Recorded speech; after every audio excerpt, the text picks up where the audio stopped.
बीमारी की खास दवा है। पुरुष ने ये सुनकर हामी भर दी। उसे नहीं पता था कि वो डॉक्टर के जाल में फंस रहा है। डॉक्टर ने कई डरावने दृश्यों वाले आंसुओं को मिलाया ताकि उसे सजा दी जा सके। अगली सुबह पुरुष क्लिनिक पहुंचा। डॉक्टर की गलत जांच के बाद वो मान गया कि उसकी आंखों में कोई बीमारी है। डॉक्टर के कहने पर वो आंसू इकट्ठा करने वाली मशीन के सामने बैठ गया, जिसके बारे में कहा गया कि 3 सेकंड में उसकी बीमारी ठीक हो जाएगी। पुरुष को थोड़ा शक हुआ, लेकिन उसने सिर मशीन में डाल दिया। जैसे ही वो फिक्स हुआ, डॉक्टर ने उससे साफ पूछा कि वो अपनी प्रेमिका को क्यों पीटता है। पुरुष हैरान हो गया और गुस्से में कुछ कहने ही वाला था कि उसकी आंखों में धुंध छा गई।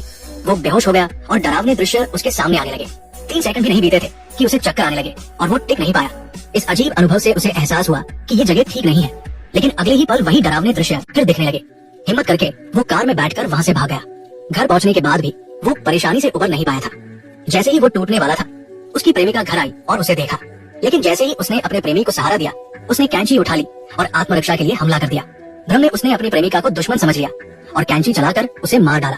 जब उसे होश आया, तब तक बहुत देर हो चुकी थी। तब उसे समझ आया कि ये सब उस शैतान डॉक्टर की वजह से हुआ। वो बिना देर किए क्लिनिक की ओर दौड़ा। अनजान डॉक्टर उस वक्त महिला की सुखद यादों का आनंद ले रहा था। तभी पुरुष ने उसे एक मुक्के से बेहोश कर दिया। जब डॉक्टर को होश आया तो उसका राज पुरुष के सामने खुल चुका था।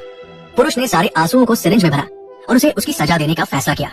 डॉक्टर ने घुटनों पर गिरकर माफी मांगी, लेकिन पुरुष ने उसकी एक न सुनी और सिरिंज उसके आंखों में घुसेड़ दी। दवा का असर शुरू होते ही डॉक्टर को वही भयानक यातना झेलनी पड़ी। पुरुष को इससे कुछ सुकून मिला। जब डॉक्टर किसी तरह बाहर भागने की कोशिश कर रहा था, तभी मरी हुई महिला उसके सामने आ गई। डर के मारे डॉक्टर ने वही अपनी जान दे दी। इस फिल्म को देखने के बाद मैं बस इतना कहना चाहता हूँ कि इंसान को ईमानदार रहना चाहिए। बेवजह मुसीबत मोल लेने से मौत ही मिलती है।